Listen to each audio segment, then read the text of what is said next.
ये गेट बेटा वो कर लो।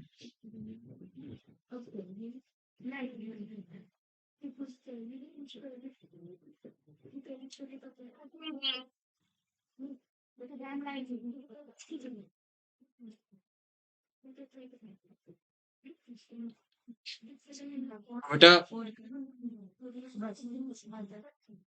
तो देखिए, जो हम बात कर रहे थे अभी, है ना, तो बेटा थ्री सेल्ड स्टेज पर भी पॉलिनेशन हो सकता है, टू सेल्ड पर भी हो सकता है। तो या तो ये जो टू सेल स्टेज वाला ना, एक जनरेटिव एक वेजिटेटिव, इस पे पॉलिन ग्रेन एंथर से निकल जाएंगे। और आपको पता है एंथर का डेहिसेंस कैसे होगा? एंथर का डेहिसेंस होगा कि आउटर थ्री वॉल लेयर्स की वजह से, या फिर मेनली एंडोथीसियम और स्टोमियम वाले पॉइंट से होगा। ठीक है, या फिर पॉलिनेशन होगा एक और डिवीजन होने के बाद में, थ्री सेल्ड स्टेज में, है ना। तो मैं यहाँ पे देखो डेवलपमेंट दिखा रहा हूँ जरा, डायग्रामेटिक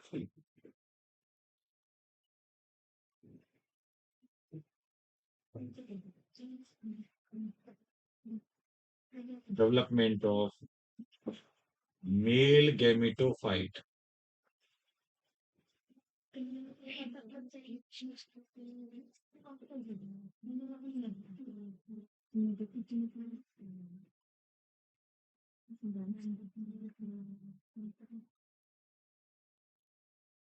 माइक्रो गैमेटोजेनेसिस भी कह सकते हैं।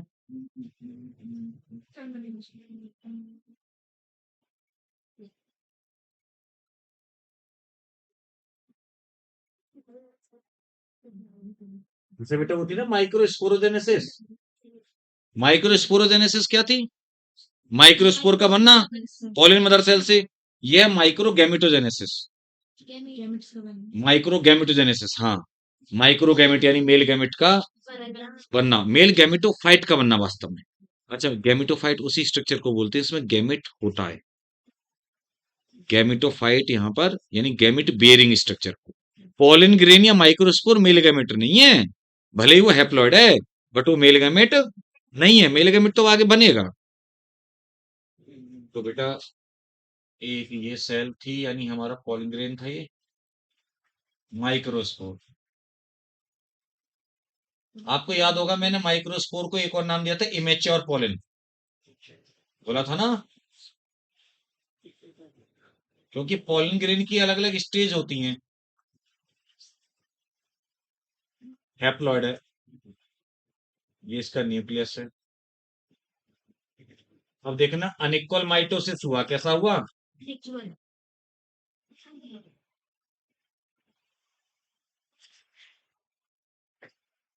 अनिक्वल माइटोसिस हुआ, तो आप देखते हैं कि दो सेल बन गई।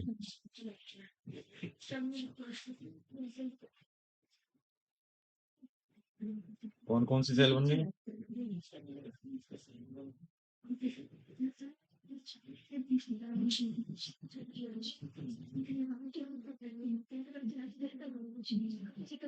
वेजिटेटिव सेल या ट्यूब सेल,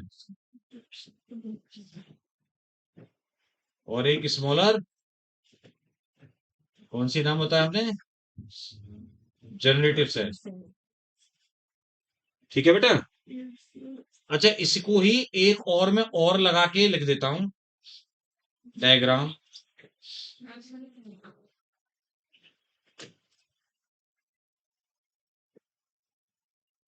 देखो बातें अगर बनाओगे तो कुछ समझ में नहीं आएगा। एक और चीज थी, इसको प्रॉपर ही बना देते हैं। देखो हमें याद है ना कि वो जर्म पोर थे तीन तीन, जर्म पोर भी दिखाए थे, हमें याद है। एक जाइन बना दी।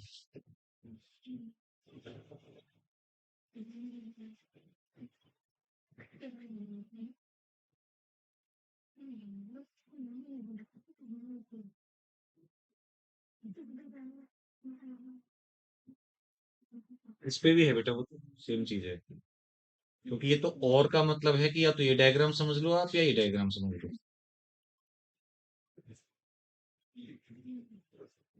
वो एनसीईआरटी की लैंग्वेज के अकॉर्डिंग बात की हमने।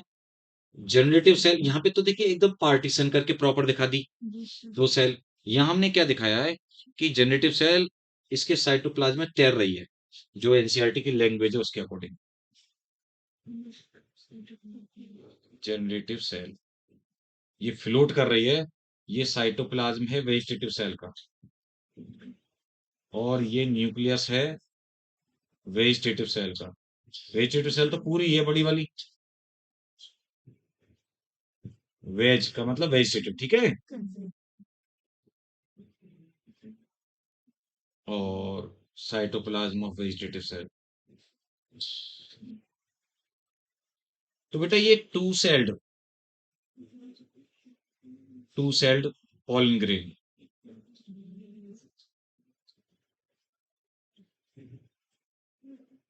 ध्यान से सुनिएगा, कहीं आपको मिलेगा नहीं लिखा हुआ ये नॉर्मली। तो इनमें डिफरेंशिएट करना बहुत जरूरी है, क्योंकि बच्चे में ये नहीं पता होता कि किसको कभी क्वेश्चन जब आता है mature pollen grain, immature pollen grain, इसको मैच्योर पॉलन ग्रेन बोला जाता है, ये मैच्योर था।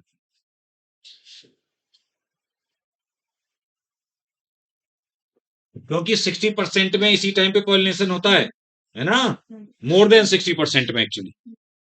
और इसको या फिर आप क्या कह सकते हैं, या फिर कह सकते हैं पार्सली डेवलप्ड मेल गैमेटोफाइट। अभी मेल गैमेटोफाइट प्रॉपर नहीं है ये।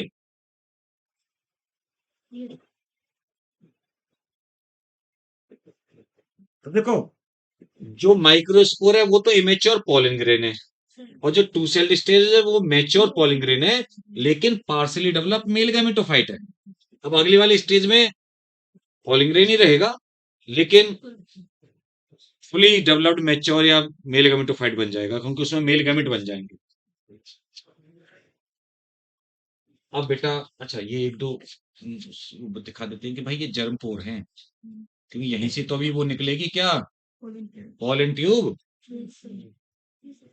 तो माइटोसिस हुआ सेकंड वाला,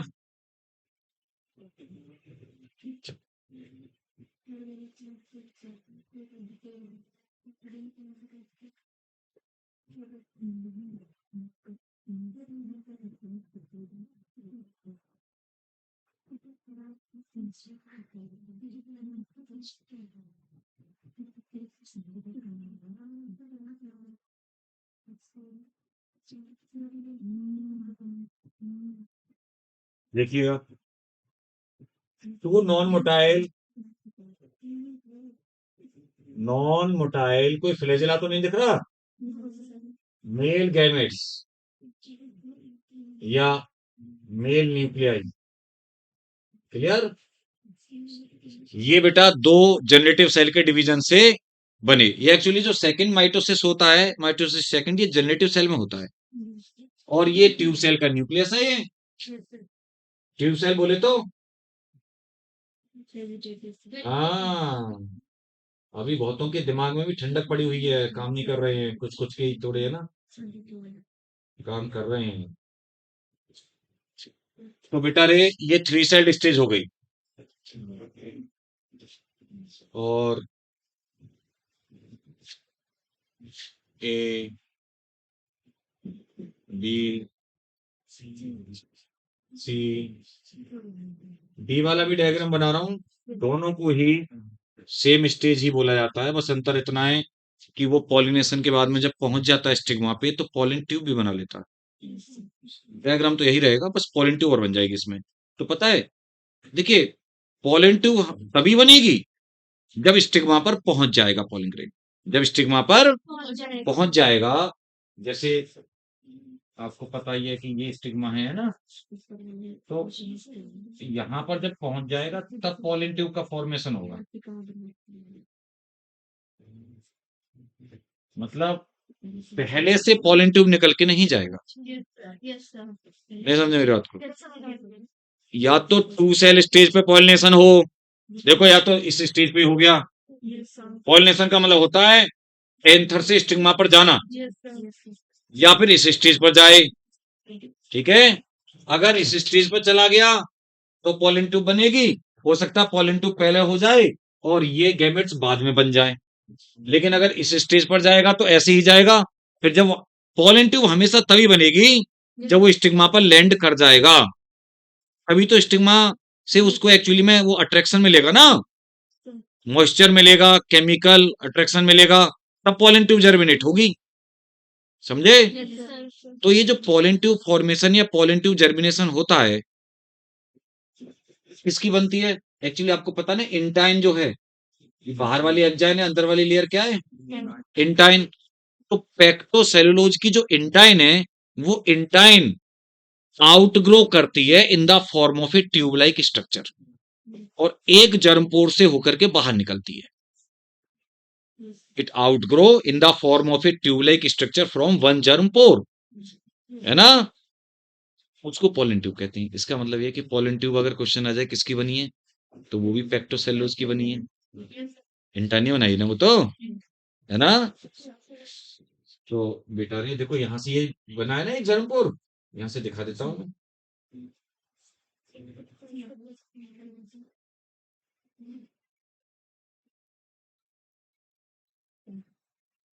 वैसे 3 जर्मपोर मैंने बताया था डाइकोट में होते हैं। तो पता है, पहले तो माइग्रेट करता है ट्यूब सेल न्यूक्लियस, है ना? सबसे आगे आगे वो जाएगा इसमें, फिर दोनों मेल गैमेट।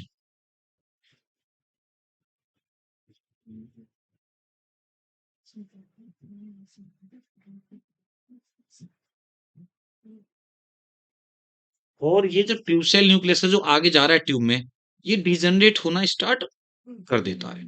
आगे इसका कोई रोल नहीं है फिर, ठीक है? क्योंकि आगे तो डबल फर्टिलाइजेशन वगैरह में इन्वॉल्व, ये मेल गैमेट्स रहेंगे। डीजनरेटिंग हो रहा है ट्यूब सेल न्यूक्लियस।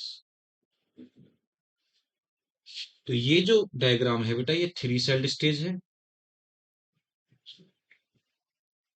और एक्चुअल में ये pollen grain, 3 sailed stage of pollen grain, ये मैच्योर मेल गैमेटोफाइट है।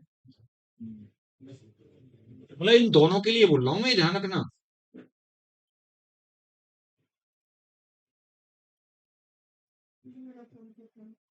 मतलब ये सी एंड डी, ठीक है, दोनों। क्योंकि मेल गैमेट जब बन गए तभी मैच्योर मेल गैमेटोफाइट हो गया, पॉलन ट्यूब बनने ना बनने से कोई मतलब नहीं, ठीक है? तो हमेशा दिमाग में रखना कि पॉलन ट्यूब तभी बनती है, मैंने क्या बताया, जब वो स्टिग्मा पर पहुंच जाता है। ये है मेल गैमेटोफाइट का डेवलपमेंट। नॉर्मली एक ही पॉलन ट्यूब बनती है, कभी कभी ऐसा हो जाता है एक्सेप्शनली कि एक से ज्यादा भी बन जाती है, तो वो प्रॉब्लमेटिक ही होती है। मतलब कोई उससे आसानी के लिए नहीं होती, आप जानते हैं कि फिर तो और दिक्कत हो जाएगी। देखना, एक जर्मपुर यहाँ पे है, एक यहाँ पे है, यहाँ से 3 पोलन ट्यूब अगर बन जाए सपोज करो, और मेल गैमेट इधर वाली में चले गए, और ये खाली चली गई नीचे स्टिग्मा में जो चली गई अंदर, क्या फायदा हुआ? कुछ नहीं, है ना? तो ये वाला मामला है, समझ रहे हो ना आप? कि बंदूक तो दोनों लोगों के हाथ में, गन। अब एक की गन में बुलेट है, एक की में खाली है ना? तो गन तो लेके दोनों हैं तैयार, चलाई भी दोनों ने, एक में से गोली निकली, एक में से नहीं निकली। तो बहुत बड़ा अंतर हो गया। तो बेटा रे, बात क्लियर है? अब देखिए, ये बातें होगी हमारे मेल्स जो सेक्स ऑर्गन था ना, उसकी पूरी, यानी आपने स्टेमिन एंड्रोसियम पढ़ लिया, आपने एंथर पढ़ लिया, आपने माइक्रोस्पोरेंजिया पॉलिनसेक पढ़ लिया, आपने उसकी वॉल लेयर्स पढ़ ली, आपने पॉलिन ग्रेन पढ़ लिया, माइक्रोस्पोर, देन आपने उसका मेल गैमेटोफाइट का डेवलपमेंट पढ़ लिया, ठीक है? अब बात करते हैं फीमेल रिप्रोडक्टिव ऑर्गन।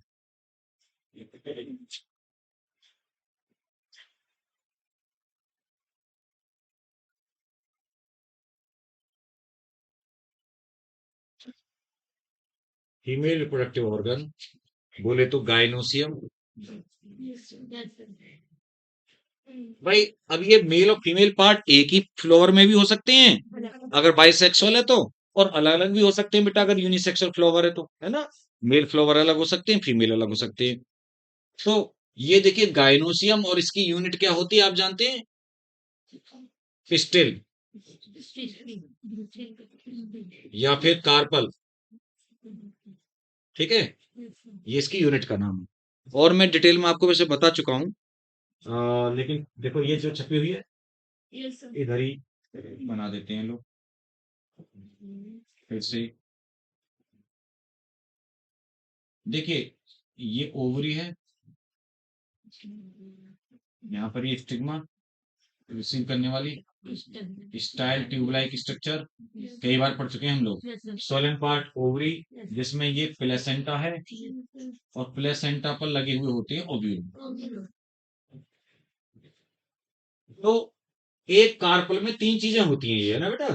और जो ओव्यूल लगे होते हैं प्लेसेंटा पे, तो आप देख रहे होंगे उसका एक स्टॉक है नहीं है, जिसकी हेल्प से एक डंठल उसका, उसको स्टॉक को बोलते हैं फ्यूनिकल। क्या बोलते हैं बेटा? फ्यूनिकल, FUNICL, फ्यूनिकल या फ्यूनिकुलस उसका स्टॉक है। जैसे लीफ का स्टॉक होता है पेटियोल, फ्लावर का पेडिसिल, इनफ्लोरेसेंस का पेडंकल।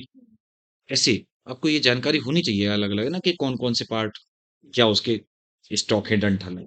खैर, तो देखिए एक बात मैं आपको बताऊं, ये जो कार्पल्स जो होती हैं, ये फ्री भी हो सकती हैं और फ्यूज भी हो सकती हैं, है ना।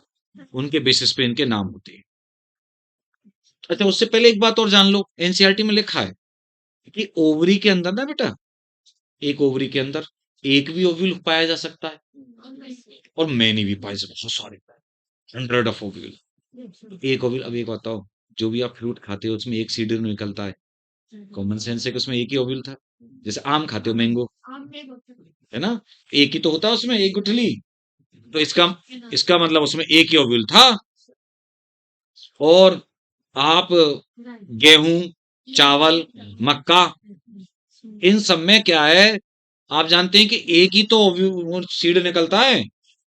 गेहूं का दाना एक ही फ्रूट है और एक ही सीड है, मैं आपको बता चुका हूं। और अब तो फैमिली आपके कोर्स में है, ग्रेमनी या पोएसी, तो मैंने आपको पढ़ाया भी था। फ्रूट में मैंने आपको बताया था, कैरियोप्सिस फ्रूट, पता है मोस्ट एडवांस फ्रूट होता है ये, जो सीरियल्स होते हैं इनका, जिसमें क्या होता है, सीड कोट और जो पेरिकार्प है ना, वो फ्यूज रहती है। कैसी रहती है? सीड कोट पेरिकार्प फ्यूज जुड़ी हुई रहती है। आप उसको, जैसे गेहूं का दाना आपके हाथ में रख दिया या मक्के का दाना, तो आप उसमें से अलग नहीं कर सकते कि सीड को अलग कर लो और फ्रूट को अलग कर लो, एक साथ फ्यूज है वो जुड़ी हुई। तो सबसे एडवांस फ्रूट होता है वो, उसको बोलते हैं कैरियोप्सिस, जो नाम है उसका, कैटेगरी।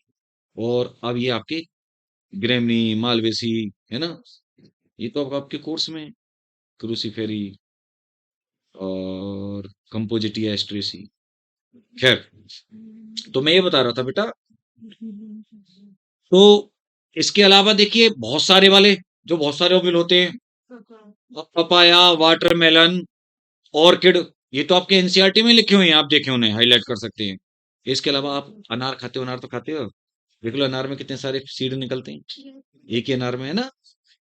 तो और वाटरमेलन और आपने पपाया देखी है। अब कुछ पपाया आने लगे हैं जिनमें कम कम सीड होते हैं, व्हाइट व्हाइट से ऐसे ही ज्यादा निकलते, नहीं तो पहले तो ऐसे भर भर के निकलते थे। ऑर्किड बेटा, चक्कर क्या है, तुमने देखा नहीं है ना, इसीलिए, है ना, तो इसलिए बताया नहीं जा सकता कि क्या है।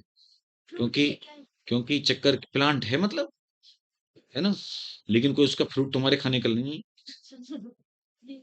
ऑर्किड फ्लावर, एक मूवी जरूर आई थी, एनाकोंडा सांप की है, हॉलीवुड की, जिसमें ऑर्किड रेड ऑर्किड दिखा रखी है, रेड ऑर्चिड्स। एनाकोंडा की है ना, वो बहुत बड़ा सांप होता है। उनको ऑर्किड के फ्लावर्स लेने के लिए बहुत महंगे हैं, कि वो लेने उस चक्कर में, है ना, एनाकोंडा वो। तो चक्कर क्या है कि जो हमारे, ये तो होता ही है, आप ये नोटिस जरूर करना कि जिन चीजों को हमने देखा होता है, जैसे आपसे बोला गया कैट, रैट, है ना, पीपल, तो आपको है ना, कोई बात नहीं, मतलब आराम से। लेकिन जब कोई नाम ऐसा दिया जाता है ना, तो कोई ये कहते हैं, ये कौन सा है?" क्योंकि जो हमने देखे नहीं होते, जो हमारे आसपास है नहीं ना, तो वो हमारे लिए अनजान तो चीजें होती हैं भाई। अब आप सोचिए, 2.5 लाख से ज्यादा प्लांट स्पीसीज हैं, कहाँ कहाँ तक आप जान लोगे। खैर, तो मैं ये बताना चाह रहा था, दो शब्द होते हैं, एक होता है सिनकार्पस और एक होता है एपोकार्पस। हाँ, जब कार्पल्स फ्यूज्ड रहते हैं, कार्पल्स रिमेन फ्यूज्ड, या यूनाइटेड। और एपोकार्पस में जब कार्पल्स रिमेन फ्री। हाँ, तो बेटा रे, जब देखिए कार्पल्स फ्री होते हैं एक दूसरे से तो उसको एपोकार्पस कंडीशन बोलते हैं। कहने का मेरा मतलब है, ध्यान सुनना, जैसे ये आपको दिख रही है ना स्टिग्मा ओवरी, तो जब कई सारे कार्पल्स हैं, कई सारे हैं, लेकिन वो कार्पल्स इस टाइप से अरेंज हैं कि आपको स्टिग्मा ओवरी एक एक ही दिखेंगी, मतलब अलग अलग नहीं दिख रही, वो एक ही यूनिट दिखेगी, जबकि हैं कई कई सारे फ्यूज होके बना रहे हैं, है ना। लेकिन जब अलग अलग होंगे ना फ्री, तो आपको अलग अलग फ्री फ्री दिखेंगे पार्ट। ध्यान से डायग्राम देखें, राइट हैंड साइड में एनसीईआरटी में पेज। तो इसमें आप देखें, जो वो एक पहले वाला डायग्राम है ए और बी, इन दोनों में नोटिस करें आप कि इसमें ना आपको फ्यूज दिख रहा है। बस ए वाले में क्या है, ऊपर स्टिग्मा पे जाके थोड़ा सा अलग अलग दिख रहा है, जो गुड़हल का फूल है हिबिस्कस, स्टिग्मा अलग अलग दिख रही है ना। बाकी पूरा देखो तो मैं वो स्टाइल और ओवरी तो फ्यूज एक ही दिख रही है ना पूरी, यानी सब किससे मिलके बनी है, देखना। जैसे देखो ये हाथ है, देखो ये मेरा हैंड देखो, तो इसमें देखिए, है ना, 5 फिंगर दिख रही हैं अलग अलग, यहाँ पे अलग अलग दिख रही हैं, नहीं दिख रही ना, जबकि ये हैं तो अलग अलग ही, ये अलग अलग हैं। आप जब देखते हो स्केलेटन में तो यहाँ से ही ये पूरे अलग अलग हैं, नहीं है। हाँ, मेटाकार्पल्स,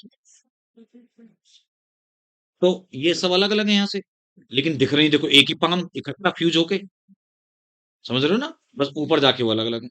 तो देखिए बेटा, इसके अलावा आप दूसरा वाला जो डायग्राम देख पा रहे हैं, वो आई थिंक वो भी पेपेवर का है। इसमें इसमें मैटर में नीचे लिखा हुआ होगा, इस जो डायग्राम के नीचे मैटर में लिखा हुआ है ना, पेपेवर का लिखा हुआ है। तो ये भी आप देखें फ्यूज हैं, ये कई सारी कार्पल्स हैं जो कि फ्यूज होकर के एक जैसी तो दिख रही है बेटा पूरी, एक स्टिग्मा स्टाइल ओवरी। अच्छा एक और चीज है, आप ये मत सोचना कि सर आप तो ऐसे बना देते हो स्टिग्मा स्टाइल ओवरी, है ना, अब डायग्राम में ऐसी नहीं दिख रही हैं, अरे ये तो एक टिपिकल बनाने का तरीका होता है समझाने के लिए, ये कोई जरूरी थोड़ी है कि ऐसी हो। देखो कार्पल ऐसी भी हो सकती है, लो ये भी कार्पल है, इसमें स्टिग्मा है, स्टाइल ओवरी है, नहीं समझे आप, तो समझाने के लिए प्रॉपर बनाया जाता है।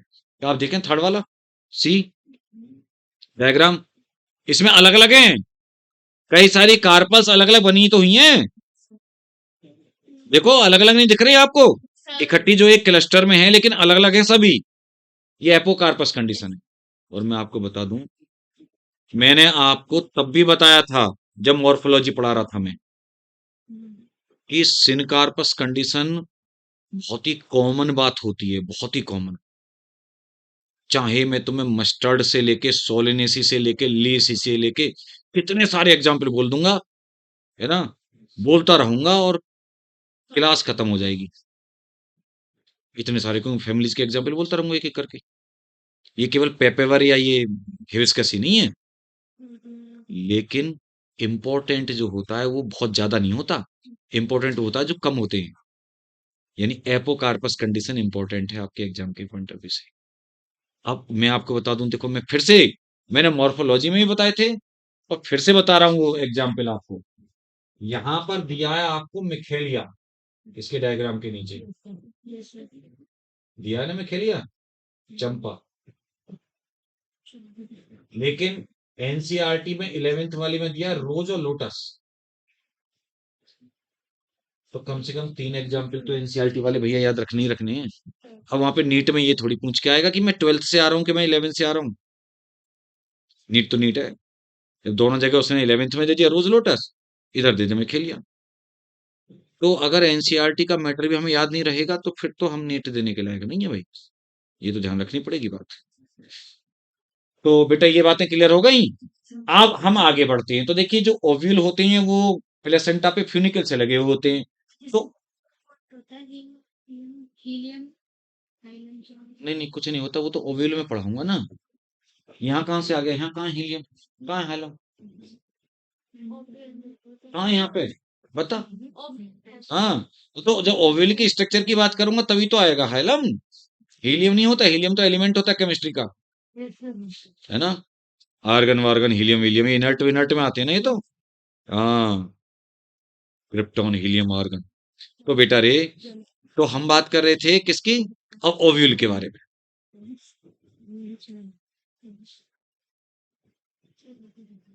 ओव्यूल, ओव्यूल, आ, हिंदी में ओव्यूल को क्या कहते हैं?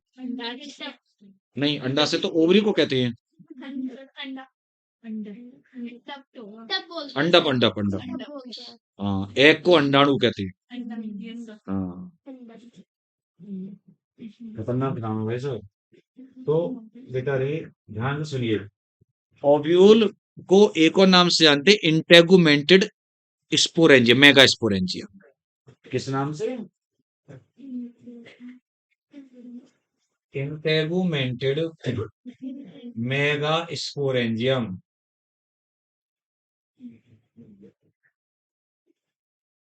जैसे तुम्हें पता है, तो हम पोलन सैक को माइक्रोस्पोरेंजियम बोलते थे, कि बोलते थे 4 माइक्रोस्पोरेंजिया होती थी एक एंथर में। तो ऐसे ही, तो देखो, माइक्रोस्पोरेंजिया का मतलब माइक्रोस्पोर बनाने वाली स्ट्रक्चर, या माइक्रोस्पोर रखने वाली स्ट्रक्चर। स्पोरेंजिया तो सैक को कहते हैं, जो उधर भी होती थी। टेरिडोफाइट से नाम लेते आ रहे हैं हम स्पोरेंजिया तो, है ना। और यहाँ पे मेगा स्पोरेंजिया, यानी कि जो मेगा स्पोर आगे बनाएगी। Megaspore mother cell consist करेगी, मेगा स्पोर बनाएगी। ठीक है। तो ये ओव्यूल का नाम मेगा स्पोरेंजियम होता है। नीट में प्रीवियस ईयर में 2 बार मिलेगा आपको क्वेश्चन, ये 2 बार मिलेगा ये ध्यान रखना। एक बार तो 2013-14 के आसपास आया हुआ है, और एक बार भाई इधर को आया है 17-18 के आसपास। ठीक है, सेम क्वेश्चन 2 बार रिपीट हुआ है, कि मेगा स्पोरेंजियम किसका नाम है? ओव्यूल का। या ओव्यूल को क्या कहते हैं इस टाइप से। सेम क्वेश्चन अच्छी तरीके से याद है, क्योंकि मुझे एक बार इसलिए याद है कि एक बच्चे को मैंने बताया, मैं प्रीवियस ईयर में आया हुआ था पहले, तो उसको मैंने नीट से एक दिन पहले ही बताया कि बेटा ये तो ऐसा से पढ़ा हुआ होता है, देखिए तो ओव्यूल को मेगा स्पोरेंजियम कहते हैं। और अगले दिन नीट में आ गया वो क्वेश्चन। तो ऐसा तो याद रह जाता ना फिर हमेशा। इसीलिए मुझे हमेशा याद रहता कि 2 बार मिलेगा प्रीवियस ईयर में। एक बार तो आ चुका था ना पहले, तब भी उसने गलत किया जैसा क्वेश्चन करते में। फिर मैंने उसे बताया, अगले दिन ही आ गया। अभी ये 18-19 की बात होंगी, या 17-18 में, जब भी, इतना मुझे याद नहीं है। तो बेटा रे, वो तो आपको मिल जाएगा किसी प्रीवियस ईयर की बुक्स में, क्वेश्चन दोनों 2 बार मिलेगा। तो पता है, ये जो ओव्यूल है, देखिए मैं आपको बता दूं एक बात। ओव्यूल की स्ट्रक्चर में आपको पढ़ाने जा रहा हूँ, लेकिन उससे पहले मैं 2-3 बात थोड़ी सी बता दूं, है ना। ज्यादा नहीं। वैसे कई कई सारे शेप के ओव्यूल पाए जाते हैं, कई सारे शेप के होते हैं बेटा। लेकिन जो मुझे लगता है इम्पोर्टेंट से, देखो बेटा, मोस्ट प्रिमिटिव जो ओव्यूल है ना, मोस्ट प्रिमिटिव, आप नोट भी कर सकते हैं, most primitive ovule of angiosperms. ये बातें एंजियोस्पर्म की तो हो रही हैं, फ्लावरिंग प्लांट की। वो होता है बेटा ऑर्थोट्रोपस। ऑर्थोट्रोपस या एट्रोपस, है ना बेटा।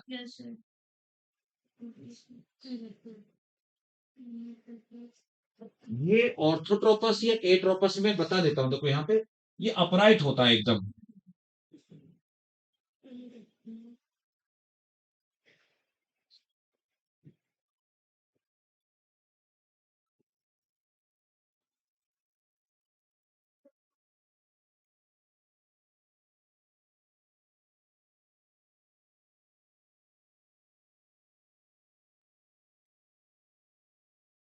दो इंटेगुमेंट होते हैं, जानते हैं ना आप? कितने होते हैं?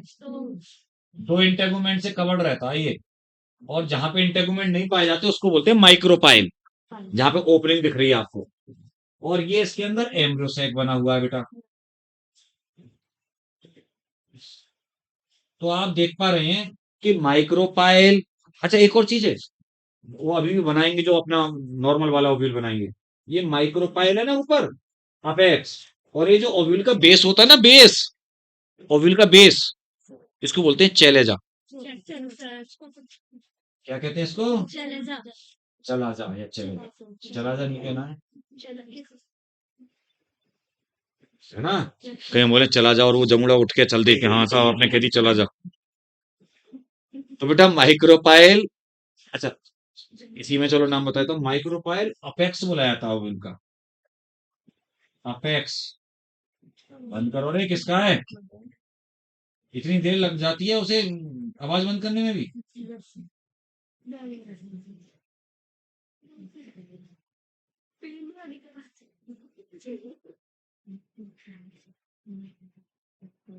देखिए माइक्रोपाइल अपेक्सिया टिप है ओव्यूल की, और चैलेंज बेस बोला जाता है। अब चाहे, देखो एक चीज हमेशा याद रखना, चाहे किसी इंसान का जैसे वो आसन वासन करते हैं या योगा, उसमें कोई नीचे मतलब सर नीचे कर लेता है, पैर ऊपर कर लेता है, तो इसका मतलब ये नहीं हो गया कि उसका सर अब पैर बन गए और पैर सर बन गए। सर तो सर ही रहेगा ना, क्योंकि आगे मैं इसको ऐसे घुमा भी दूंगा, नीचे आ जाएगा माइक्रोपाइल, लेकिन रहेगा तब भी अपेक्स, रहेगा वो तब भी अपेक्स भाई। क्यों बच्चे कहते हैं सर ये तो नीचे है और आप कह रहे हो इसको अपेक्स, चले जाओ ऊपर है आप कह रहे हो उसको बेस। तो थोड़ा सा है ना, दिमाग को सर्दी में भी एक्टिव रखा करो। तो ठीक है, ये ऑर्थोट्रोपस या एट्रोपस है बेटी, मोस्ट प्रिमिटिव टाइप का सब अपराइट, सब सीधे हैं नहीं है, अपराइट ओव्यूल है ये, सब सीधे एक रेखा में बेटा। यही लैंग्वेज लिख के आएगी इसके लिए है ना, कि भाई जब सीधी रेखा में होते हैं एक, तो कौन सा ओव्यूल होता है? तो वो ऑटोट्रोपस नहीं, ऑर्थोट्रोपस। हाँ ऑटो नहीं बोलते, ऑर्थो, ऑर्थो, या एट्रोपस, एट्रोपस है ना, ऐसे लिखा होगा। अच्छा अब पता है, अब हाँ, जो मोस्ट कॉमन है, कैसा है? मोस्ट कॉमन है, मतलब समझ लो 80-82% प्लांट में वही मिल रहा है एंजियोस्पर्म में ना। तो भाई मोस्ट प्रिमिटिव और मोस्ट कॉमन तो पढ़ना जरूरी है ना।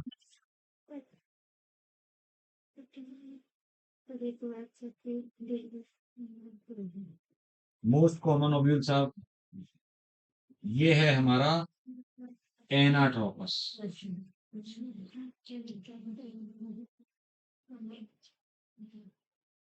एनाट्रोपस ओव्यूल है बेटा, जो इन्वर्टेड ओव्यूल होता है, कैसा होता है?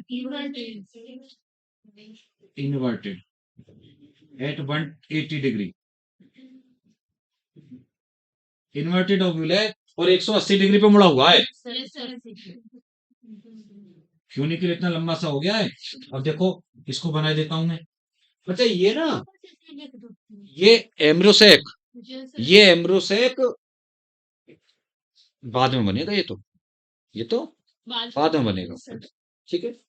तो बेटा रे, एक यहाँ सिंपल सा देखो मैं बता रहा हूँ,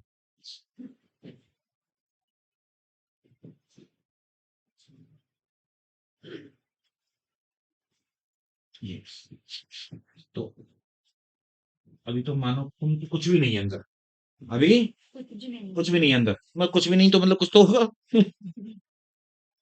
आर्की स्पोरियम कौन होगा भाई?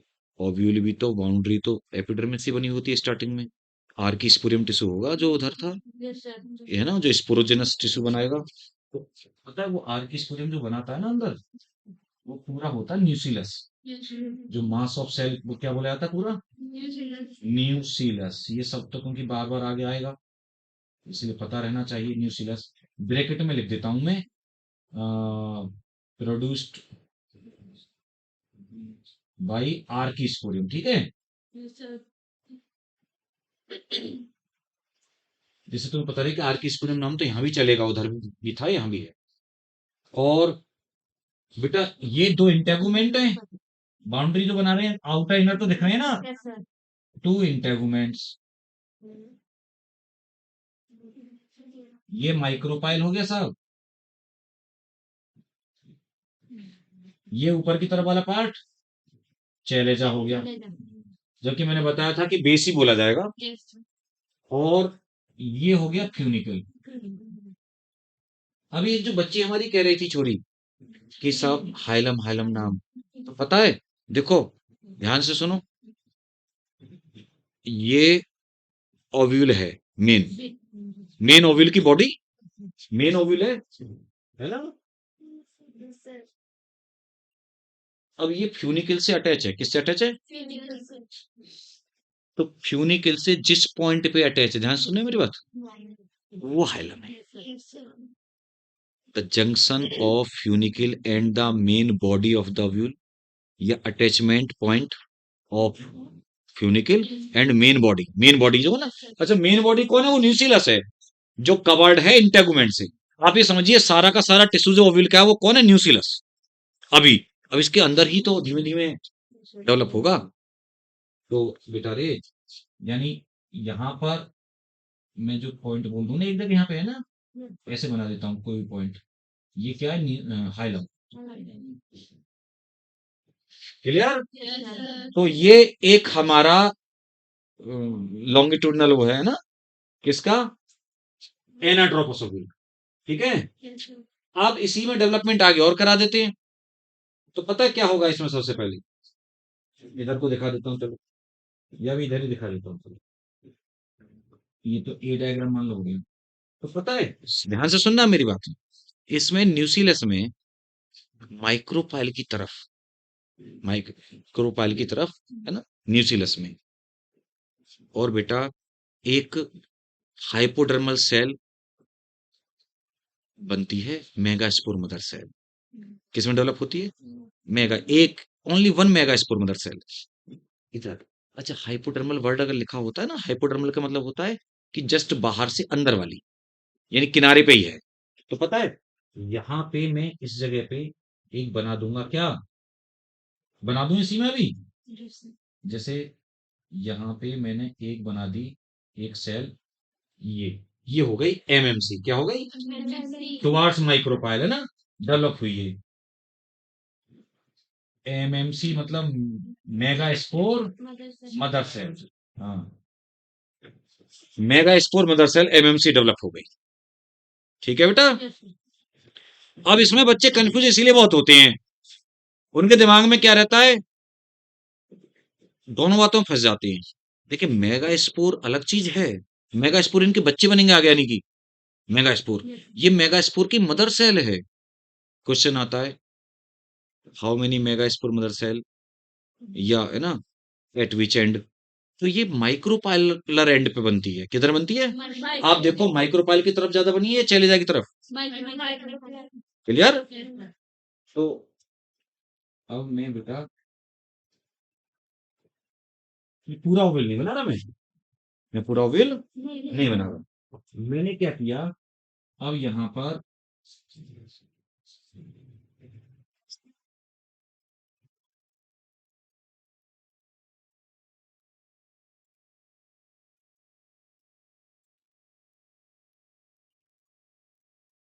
मियोसिस डिवीजन कराया। क्या कराया? मियोसिस। अच्छा, ये वाला एंड आपको देख लो, और अगर आप चाहो तो ऐसे दो इंटेगुमेंट दिखा देता हूँ, अब आपको क्लियर नजर आ रहा होगा, है ना, कि ये माइक्रोपाइल है, क्या ये। बाकी मैंने उसका पार्ट दिखाया नहीं है ओविल का, केवल बस वो थोड़ा सा सेक्शन ले लिया, नीचे नीचे का हिस्सा बस। ठीक है ना, ये दिखाने को कि उधर बन रही है। तो इसमें मियोसिस हुआ मेगा स्पोर मदर सेल में, और एक लीनियर टेट्राड, जैसे वहां तो टेट्राहेड्रल टेट्राड होता था कॉमन, है ना बेटा, यहाँ पे होता है लीनियर टेट्राड। कैसा होता है? लीनियर। अच्छा, एक चीज और बताऊं मैं तुम्हें, जैसे एनसीईआरटी में पीछे को जाओ जरा वापस, पॉलिंग ग्रेन वाले में। हाँ, बस बस बस, देखो ऊपर टॉप पे जो टेट्राड दिखा रखा है, वो इन्होंने चारों दिख रहे हैं इसमें, चारों पॉलिंग ग्रेन दिख रहे हैं ना ऊपर। तो मैं आपको बताऊं, देखो एक चीज ध्यान से सुनना, या तो टेट्राड होता है पॉलिंग ग्रेन का ऐसा, जो कि ज्यादा कॉमन है, ये तो होता है टेट्राहेड्रल। कैसा होता है? जो मैंने तुम्हें बताया था, मैंने एनसीईआरटी वाला नहीं बनाया था। और एक होता है ऐसा जिसमें सामने से चारों दिखते हैं, ये होता है आइसोबाइलेटरल। कौन सा होता है? टेट्राड। तो पता है, ये तो बनता है डाइकॉट्स में, और ये होता है मोनोकॉट्स में, पॉलिन ग्रेन का। तो इन्होंने जो डायग्राम बनाया वो मोनोकोट के अकॉर्डिंग बनाया है, आइसोबायलेटरल। ये मत परेशान होना कि नहीं सर ने हमें ऐसा बना दिया था एनसीईआरटी में, ये दोनों होते हैं। लेकिन यहाँ पर यही होता है लीनियर टेट्राडॉन, लाइन में, सारे के सारे लाइन में लगे होते हैं चारों। ठीक है, तो ये मेगा स्पोर टेट्राड बन गया बेटा, मेगा स्पोर टेट्राड। जल्दी से इसका डेवलपमेंट करा देंगे। और हैप्लॉइड बेटा, हैप्लॉइड है सारे के सारे, है ना, मेगा स्पोर्स। ये बी डायग्राम है। अब पता है इनमें से तीन डीजनरेट हो जाएंगे, केवल एक फंक्शनल बचेगा। ये मेल और फीमेल में अंतर है। वहां पे तो सारे पॉलिंग्रेन फंक्शनल रहते हैं, काम करते हैं। यहाँ पे तीन डीजनरेट हो जाते हैं। और देखो मतलब किस तरीके का अरेंजमेंट है। आप देखिए कि एनिमल्स में भी ऐसा ही है। ह्यूमन से लेके एनिमल्स में आपने ह्यूमन रिप्रोडक्शन पढ़ा, oogenesis में एक ही तो ओवम बनता है बस, एक oogenesis में। और जबकि स्पर्मेटोजेनेसिस में चार बनते हैं, स्पर्म चार के चारों फंक्शनल होते हैं स्पर्मेटोजोआ, है ना। तो ऐसे ही देख लो यहाँ प्लांट में भी देखने को मिल रहा है। पॉलिंग्रेन जो है वो चारों फंक्शनल हैं, जो आगे जाकर बेटा प्रोड्यूस करेंगे गैमेट। और यहाँ पर एक फंक्शनल रहेगा। और पता है कौन सा फंक्शनल रहेगा?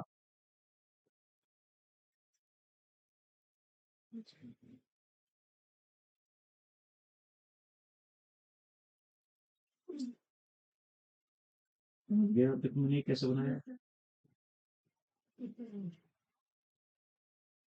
फंक्शनल चेलेजल, चेलेजा की एंड की तरफ है ना जो इन चारों में से, वो मेगा स्पोर फंक्शनल है इसी डायग्राम में। और ये तीनों डीजनरेट हो गए, डी जनरेटिंग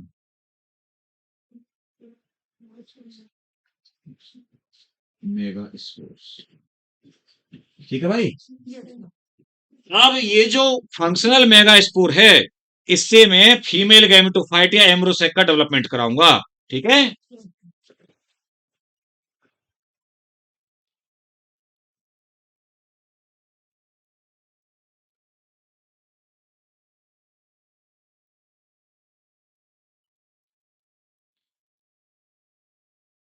आज वैसे बहुत करा सकता था, लेकिन अगर ये पता है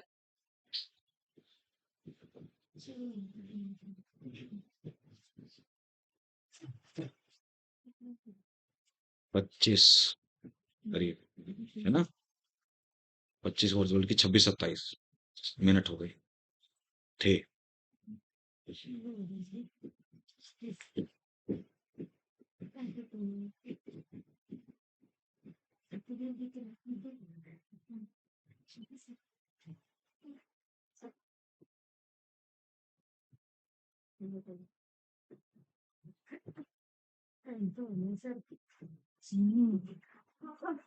ये तो चक्कर है ना बेटा भाई, मुझे तो वहां भी जाना पड़ता है। देखिए अब यहाँ पे है डेवलपमेंट ऑफ फीमेल गैमेटोफाइट।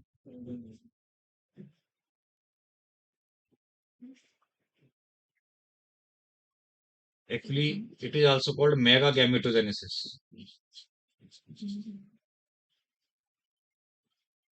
तो बेटा ये जो फंक्शनल मेगा स्पोर है, फंक्शनल मेगा स्पोर, ये पता है तीन लगातार डिवीजन करेगा, तीन लगातार माइटोसिस डिवीजन करेगा सक्सेसिव, एक के बाद एक।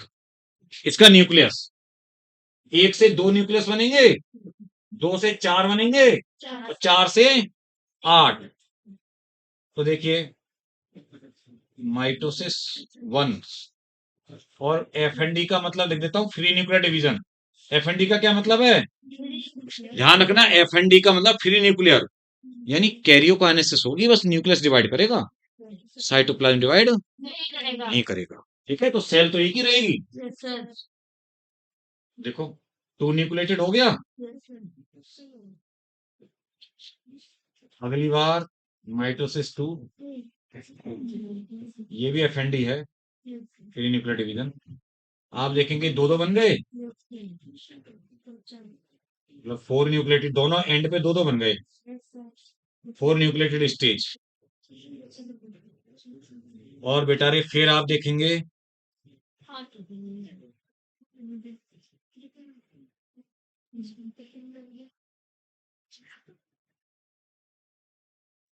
Mitosis 3, F and D.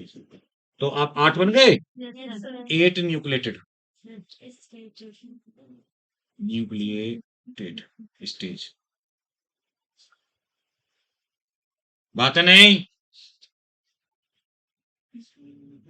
8 nuclei,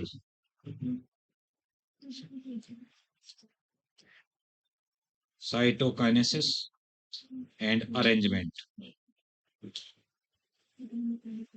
अब देखिए साइटोकाइनेसिस और प्रॉपर अरेंजमेंट हुआ, तो इनमें से एक एक बीच में आ गया,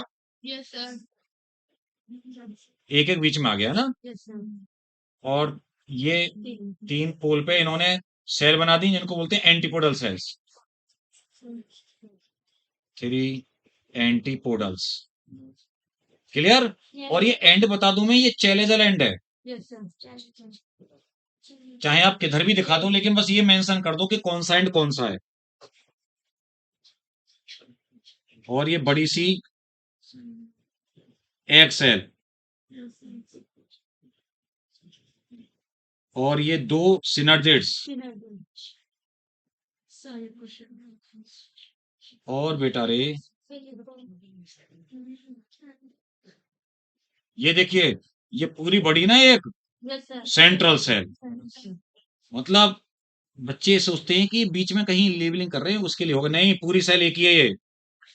central cell is the largest cell of the ovule. ये पूरी सेल है एक, ऊपर की 3 नीचे की 3 को छोड़ करके बीच में जितना भी स्पेस है वो सारा सेंट्रल सेल है। तो इसमें 2 पोलर न्यूक्लियाई हैं। पता है पोलर न्यूक्लियाई इसलिए बोला क्योंकि दोनों पोल से आई हैं वो एंड से। n+n है ना, n+n कंडीशन। ये सारे के सारे हैप्लॉइड ही हैं, एंटीपोडल्स n, ये n। और इन एग सेल और सिनर्जिड इनको मिला के बोलते हैं एग एपरेटस। क्या बोलते हैं? और इनमें सही बात है, क्या होता है, फिलीफॉर्म एपरेटस भी होता है ना। तो एनसीईआरटी में भी दिख रहा होगा आपको कुछ। एक मेम्ब्रेन से अब विलाई लाइक सा ना, फिंगर लाइक सा एक वो होता है। क्लियर है? तो ये मैच्योर एम्ब्रोसेक है, मैच्योर एम्ब्रोसेक या फिर फीमेल गैमेटोफाइट। एक ही बात होती है, ध्यान रखना। ले भाई, जितनी जल्दी हो सकता था ये करने का है ना। ठीक है बेटा।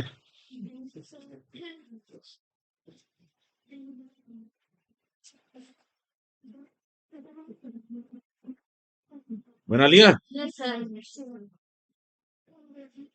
अरे तूने हाथ बंदी रखे हैं इसमें ही अपने, ये डायग्राम बनाया तूने। तूने हाथ हाथ हाथ तो निकाले नहीं तूने। कहाँ दिखा, कहाँ कहाँ दिखा, कहाँ बनाया है, दिखाना मुझे। अब देखो जल्दी जल्दी खींच रही है। और किसी ने बनाया? जरा ईमानदारी से हाथ दिखाओ, जरा कॉपी, हाथ उठाओ, किसी ने बनाया है वास्तव में वहां तक। ये बनाया उस आगे का बेटा डेवलपमेंट, उसने, लड़के ने पूरा बनाया डेवलपमेंट। गुड। मतलब देख लो, वो हाँ ना ज्यादा नहीं बोल रहा था लेकिन बनाया उसने, बेशक। देखिए, लेकिन जब खुद आदमी अपने हाथ से बच्चा जब करता है ना, ऐसा तो बना ही हुआ है एनसीईआरटी में भी। हम ही क्यों, हम बनाते बस ऐसे हवा में बातें कह देते, लेकिन समझ में तभी आता है उसे प्रॉपर, है ना, जब आप अपने उससे ड्रॉ करते हैं हाथ से। ठीक है। ये तो बागड़ बिल्ला आया ही, अबे ये क्या कर रहा है।